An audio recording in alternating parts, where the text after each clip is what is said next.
Hello and welcome to CBJ News at 4. I'm Hannah Bateman. The new legislation will address parents' worries that their children with Down syndrome may be the first generation to outlive them, now that life expectancy for people with the condition has increased to 58 years. I think the fact that we not only got the bill through the second reading in the House of Commons with unanimity and across all parties with government support, which is not exactly very common in this place. Food parcels like this contain all the essentials a family would need.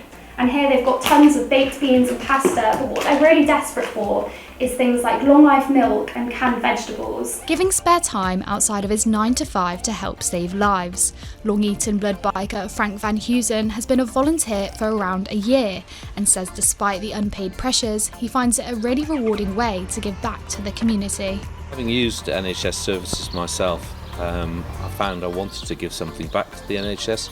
So I started talking about it with my friends, and one of my friends actually mentioned, oh, you should try blood bites. For a start, we were quite empty and didn't have those dogs coming in.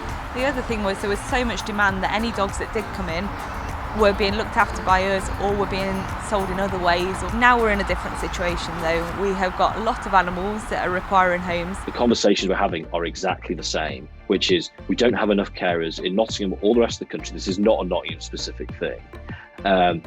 Because we can hire them, but we can't retain them. As cheap as chips. Perhaps not for much longer.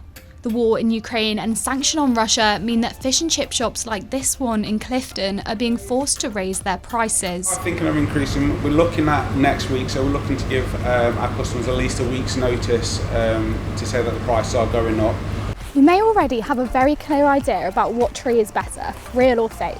Maybe you like the smell of pine in your home, or maybe you hate the needles dropping on the floor. But staff here at the Real Christmas Tree say that a real one is much better.